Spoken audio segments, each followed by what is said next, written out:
Yeah, mate. McCullough Pro Max 610. Now I know what the timing numbers are on this thing. It's an old saw. It's not too old. It's electronic ignition, but it goes good from a point to a point. But I want to make this thing go really good. There's my own private little thing. So 0 to wheel, I think. So we're 53. It's weird. The whole thing's weird. But 53. Don't ever. 53 again. 53, okay, so have a look what the numbers are. I haven't looked yet. I've got no idea. We got a torch. Cam. Because we're curious to know. The spark plug is right in the middle of the cylinder. I'll put that out.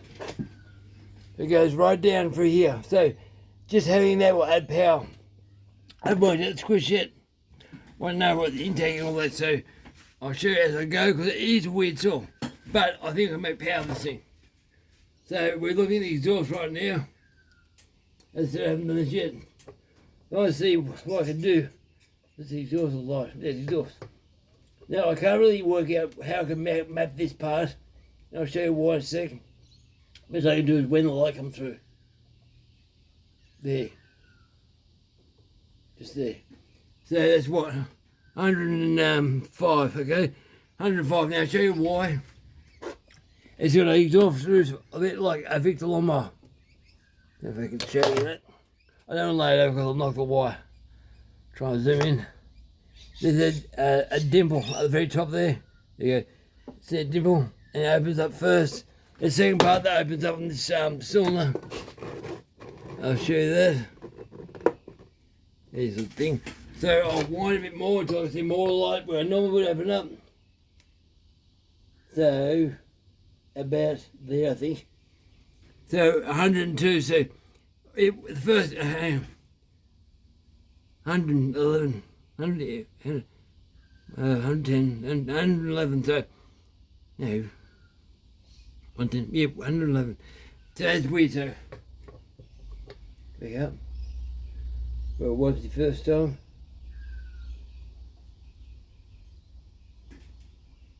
Actually, shoot it was more like I'm here. I'll look down this one. Do I? Pretty easy.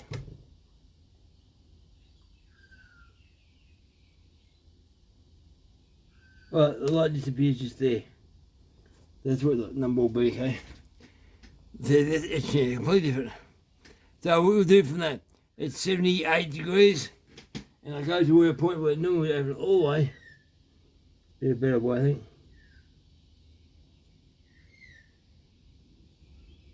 I go this way, I think. It's too hard to see. Too much bright light. Too much bright light. It's about there. 110. So, yeah, we'll go 110 and what was the one before? I thought the video for the size. But now we'll do the intake. So I'll turn it around.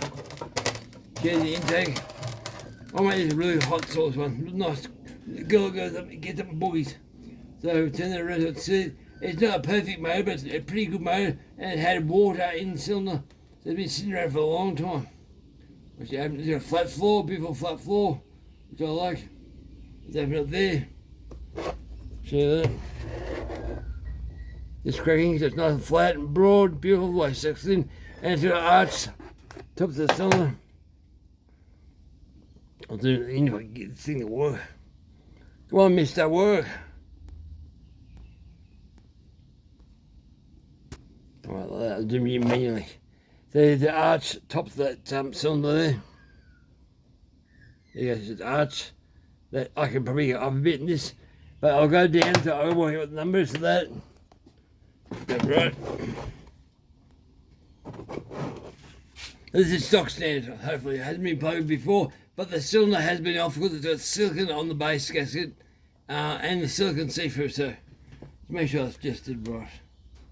Just there. So we're looking at, there you go. Turn it around because I can do it with this particular setup. It's sitting on 58 degrees, so it's got not much blood in it. Normally around about 78 to 80 degrees in intake time, so it's really low, but it's a super low compression motor. Now I'll do the squish, no idea what the squish is. But yeah, these do work, they do perform, but they don't work huge. I want this to perform big time. So I'll do that squish. Try and work it out for now. I'll get me solar, but it's, I can find my solar quickly. I'll find my solar. Okay, try and work out this squish. I don't think the squish will work at all on the solar. This solar here is about 60,000. I'd say to go, just touch it. Haven't done it yet. So, which way is it turn? Let's turn up, look at that way, backwards.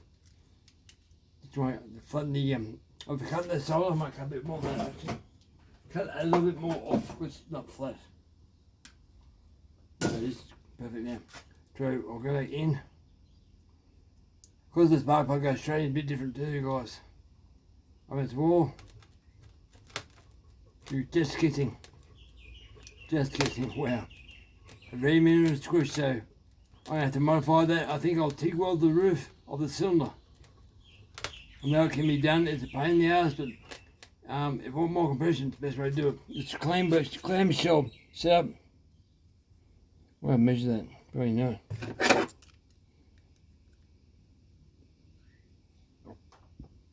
$58 there, okay. $58 there. So it's usually a different store. That's my new one. I don't like that. $100 it costs. Off. I've hit the zero button. $100 it costs. Now I'll show you what I do with this. I've never put one of these apart, and so it's 31 degrees outside right now, and you know I'm stripping the ass off in the shed, sweating. Now I pulled the clutch off, and I thought, yeah, maybe need a tool, so I had to make a tool. So a tool. And this tool here goes on the side of the clutch. Go like that. And I thought this clutch was threaded. It's not threaded at all. It's got a cone shape in here, like an interference fit, and it wedges on, and that's it. So it stays on the crankshaft tight. Now the other saw I've got, so I've broken one of these.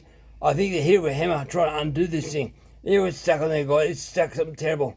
I hit this with this new tool a couple of times, back and forth, and then finally it popped off. But not threaded. I was surprised. I didn't know that. I thought it would be threaded, but it's not. Look at the brass fitting inside that thing there. But I found that. The clutch is good. The clutch drum is like new still. Hardly done any work. Look at that rubbing here though on the drum. But that's alright. The bearing was a bit rusty, but that'd be still usable. My purposes. And they got a block that goes through your car. That's the part I like about these things. It's different. You look at the tongues here. The direct air with air and fuel goes into the crank of your cylinder. Now I want to pull this apart and show you what this cylinder looks like on the inside. I'll show you this. I had to bolt this to where the handle for the saw this normally goes underneath here and go so I can get my timing marker on here. So I normally don't do that. Normally go off the where the bar goes on. Normally the bolts, but the way it sits where the intake and the exhaust goes, you just can't do it. So I'm going to pull the cylinder off. It's open now. You see that the exhaust there is not very wide. It's high. But the numbers don't make any sense. Really, numbers are just a good guide, but they make no sense at all. Really, when you look at how it works. So I'll be careful of that. So I'll build up a bit of crap. I'll turn the shed that side. Probably degree wheel something there. So you see, it's a completely different type design saw. That's a manual oiler pump there. Just different stuff. Now pull the cylinder off. I'm not sure these things are metric or imperial. I do know apparently the needle rolls for the bearings for the crank, but I'm not sure yet. I've never seen them, so I hope they don't fall out. I've worked on saws before. You play on the conrod and they all fall out through the crank, and what a pain about that was. It comes off. Yeah, we'll work out this there 10 mil, say, and that's got to pull off. So I might have to pull the foil off first, probably. You pull off this one here. What was wrong with it while I was sitting? These paws, they wouldn't bounce back. They were stuck open like that. So you couldn't pull over, and that was it. So it stuck someone on the outside too long. It's almost free, but sitting down its back, they are pretty well free. Of WD-40, they need work, they need to be hot, just need a lot of playing. But one works, one's not 100% yet. It's close, so That's it stuck in, see? But yeah, the brick, the gold brick. Right, I'll get the cylinder. I came up crazy. I should have filmed, but got lazy. Vice grips. John Riley showed us this. Good idea. Bit of pressure on your fin, not much. Because you do too much, just snap it. Lift the way up the saw on that fin. Dip the other back and give it a tap. And you good. Bang. One channel straight down. Straight through the guts. Don't hit nothing else. Straight through the guts. And bang. That pops off. So, mate, that was the thing I was really worried about. I didn't know if it was going to come off or not. Get another off, hopefully. 17 mil. Now I need two for that, I think. A tool. Where is that tool at? Hang on. I'll get tool. Get tool. Get tool, Kevin, get tool. Bit of another kill by impact driver. Let's get that last bit off. It's not cross threads, it's full of crap. It's off. That's a flywheel, so I'll get rid of that impact driver. Put those tools going in. I'm doing this, guys, I need to get this out of the road. I just want to know the timing numbers are so I can get stuck into that. Need to claim number 3120. I don't want to cross contaminate the two saws. This can come off like that. Now I know what they are. Because I write it all down, get the information. You might have to have a look at the little inside. There's not fully off yet. It's going to be interesting. Pull it right there out. All dirt and crap. Be careful, things like this break or you put holes through things. And why won't you come off? I'll be able to tap behind the back of the cylinder, I hope. Hey, that's back of the foil. Should be enough to get off, I hope. That's damaging it. There's no washer or anything. No washer, no. That should just come straight with loose.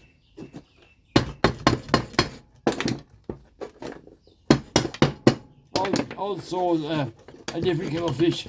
There you go. So you're stuck with the kiwi and the dirt. So it's simple as that. That still doesn't want to work.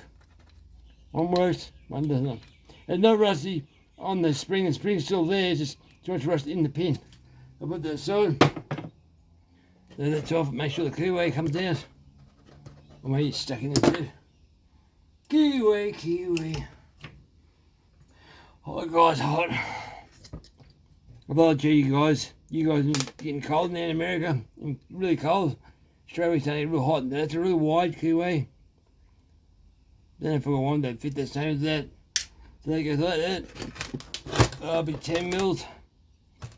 So the actual motor's weird, like okay. The motor's bolted down to this side where the oil tank is, but then there's bolts inside the motor that hold the cylinder to the block. I didn't see that before. So I need to get gasket there off without breaking. This could be a problem. The brake gasket, yeah, but it's starting to break already. Yeah, that's a weird setup. I can't pull the distance so that part there off. Right, get a razor blade and take me time. Razor blade, there we go, gasket. I'm doing a different way. So that's dry, bone dry. We'll do a different way. I don't want to damage this gasket if I can. So I'll do a different way. I'll cross-thread that. Try and keep all the parts I can, guys, but that are good.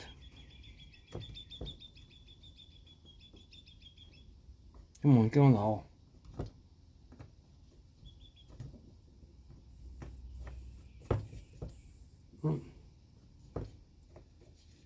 There you go, now it's in. So what I'll do is take this block off the oil container, then undo the bolt under here, and I'll try and undo it and sort of split it. So I'll see if that works. No idea. How tight these are, maybe? Not that tight. But tight enough. Probably tighter than that, really. So the alloy to alloy should be a bit more nipped up. Not tight. So I wind them out. I wish I had my impact driver. Where did I be today? Or half inch, quarter inch. I can't find my other parts. Maybe in the toolbox, maybe. Right. On the out. I'll pause you. Yeah, might watch this. On the last bolt now, holding the cylinder to the block. I was wondering were the bolts the same length, and then so far they are. I was scared old saws have different things, and you got to keep an eye on what goes where and what. Modern saws, they're almost the same, usually to a point. But you can normally work out where they go. So they're all the same. And that one there's a washer. I have the washers underneath each one, good. Okay, I've got washers. I thought I'd show you guys this, a rim drive off the chain. This, different, way different. There you go, it's different looking design, never seen it before. They came off this saw, might be factory. Hasn't done all that much work though. It's real warm, but look at that, it's just a different design. Never came across that before. The washers. Get back on, you know, loose parts like that. Like me dropping stuff. Pull this cylinder off the base, sort of thing. How hard is it? There you go, easy. Easy peasy, that comes off there, dry as. And I've seen it all for years. Have a look at dry those. That's as dry as a nun's nibbler. Look at that. A nunny's nibbler. So if you want to replace your bolts, you pull the whole saw apart to replace them. A pain in the ass, but you might be able to draw it through here, but how would you? Hang on. Yeah. It's not a solid, easy to work on. Silicon, see. Right, so now I've got it settled. Put that part down there. Now I pull this base of the cylinder off. Not sure how to do that. 8 mils, like 8 mils. So it's supposed to be secret. It's still need to check mufflers. If that works. Yeah, and they're tight at all either. So usually when they're tight, you got a high compression motor to control the compression. But when they're not tight, it's a low compression motor. Low compression, you don't really need super tight, just enough that it don't vibrate out normally. So you come off easy, I'll push it there. Alright, one more bolt. That's the oil pump pickup from the tank. There's dirt for that. They were feeding it rubbish oil. One bolt pull out. I mainly want to see what's inside this. I'm concerned about balls falling out, or bearings falling out on the floor. So if I'll just show myself, if I video these things, if I can't remember, go back to the video. So I do it for yourself really. So I pull that out, and it should undo fairly easy, I hope. If not, because it's not a high pressure motor, they wouldn't have put much proper seal in there. So you put full part easy. Should be done by hand hopefully. No, that's good sign. Get that, there you go. Comes off quite easily. Yeah, have a look inside. I blew it off this morning with the air compressor.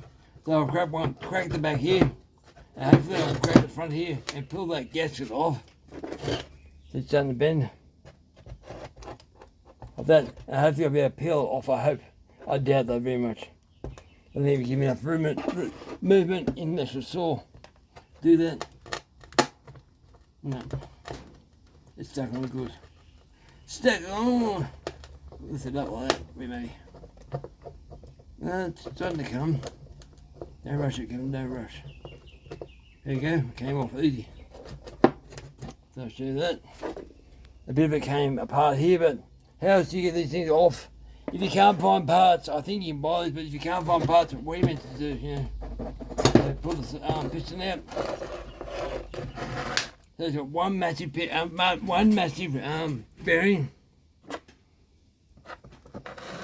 And one small bearing, so small bearing there.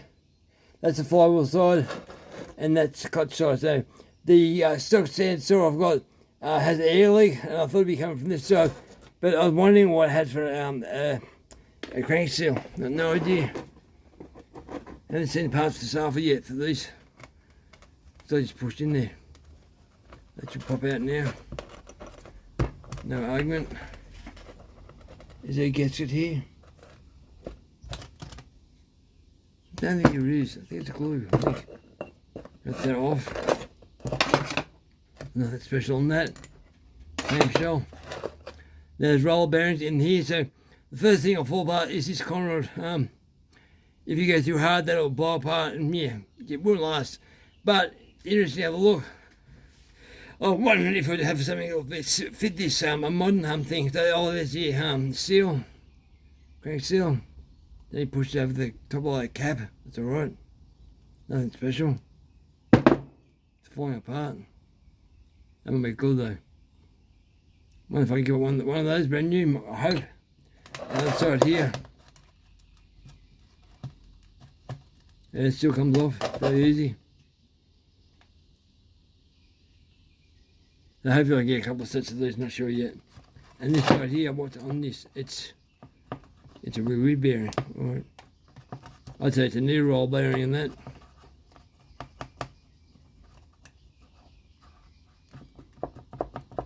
There you go. And knee rolls, okay. Put that back on, hopefully it doesn't fall apart. Yep. This particular saw is not the one I'm going to port, I don't think. But as you have a look inside the cylinder, this is a part saw. Have a look inside the cylinder, it might be better than the one I'm going to port, so I'll let it pull apart and have a look. Now I can't see a wash pattern at all. Been running rich or sick a whole life. Really fine knee roll inside the wrist pin up here. The whole thing is a knee roll, whole top. That's different. A lot of weight. That's interesting. Windows, they really need opening. They're pretty big actually for what that is for a low revving saw. Now what we got inside the actual cylinder itself. I'll move this part here. It's for people who like to look inside this saw. Not me, I like looking at stuff like this. Look. Now torch, I haven't looked yet. Open ports. Now I've looked before through the exhaust, like what I can see. Where's the exhaust? That's right there. I was looking for the exhaust here. I can see the upper transfer snaked up like a snake's tail. Like I did to the 046 or the G466. That's interesting. Now I'm wondering if I can put a power port in this saw. So I have to work it out. I wonder what I could do. I know what it looks like inside of the McCullough Pro Mac 650. I've never seen inside one of those, so I'm not sure. So it's got a semi-hemispherical head, or it's close to a hemispherical head. The bottom where the spark plug is there is flat. It's not really a cup like shape like that. It's flat in the roof, so it's close. But that would really give you a good burn. So that's nice. It's not bad. It's not really a few marks, but that's the intake. Can't feel it. It's all right. The exhaust, that's all right too. See, you see it's rusty. Been sitting for years. That's why I said the bearings. I'm not happy with the bearings. The bearings would be a bit of a issue. Now I could give more air flow through here. Where my thumbnail is, so the airflow can get up there properly. I feel where the piston sits, a bomb dead center. I'd say it's pretty all right, but I could open that up just a tiny bit. There's a bit of meat there, so I can do that. Yeah, a little bit of meat. I can open that up just a tiny bit. But a power port, where can I stick that? That'd be the interesting part. I would just love to know how they do it. Must be some way of doing it. Front that around that way. I have to think about this, guys. Different type of saw. But look how big that exhaust hole is. It's tiny, yes. Tiny. I know I can widen that and let them more out. It's not one of those saws you hold your accelerator on flat button, you know, oh yeah, mate, she does 40,000 revs, it'll blow up. The cylinder wouldn't do that at all. That's what it will do in the wood. Cutting. So it's only small. I can open it up, yeah, probably. Now, where's that piston? I'll have the piston. I'm curious to know where the rings sit. Don't knock my camera off. So, alright, where is the pins? I hold the rings on. I thought the rings might be stuck on the piston, but they're right, they're fine. There's one. There it is. Oh, there it is there. So they're just above the intake, okay? Alright. That's not a problem. So I know I can work with, but now I'll put this girl away. Come on. Back up, you. There you go. Put this girl away. It's my ugly head. Put it away. I'll clean my table up for the knee tech. Big girls are 3120 kilometers. I just want to know how these girls are put together and why. I can tell that they'd been detuned the exhaust. It's holding up that way. But the muffler on this light is flat, so you know you get much air out for the muffler. That's one of the ways they restrict these, because of the way the conduit is. I'm wondering if I can do something about that. If I get different crankshafts, different throw, all that. It seems to be metric so far. The threads are metric, but it could be imperial. I'm not quite sure how the system works. I've screwed in metric screws, one for the port, for the decoy wheel. It's screwed perfectly, 4mm, but then no. There's no, that's old fashioned, that there. That's like old home, like old stuff like that. The bearing is like one of the old solos. Not sure how to attack this yet. I know I can make it work, but I want to make it sort of work good. Now I'm wondering if the McCullough ProMac 650 has a different size crankshaft and different size bearings. Because they need that for extra power. They come with a decompression valve actually on the cylinder, so it sits there like that. So when your chain bar goes here, the decom valve sits just here, and on these motors here, there's nowhere for it to go, there's no metal, but somewhere here, on an angle here for the top, actually goes on that. So the bolt there holds the side cover on, so it's not that, but it's at the top. But yeah, just interesting inside these things. But yeah, I think I make these things really rock and roll, but I'm worried about the bottom end. Will the bottom end last? Who knows? But I will do it, but I'll do these big girls first. So I'll put it away in the box, and that's it, guys. Over now, Robbie numbers down, and call quits for the day. I'm hot and sweaty, yucky. Alright guys, over now, thanks for watching.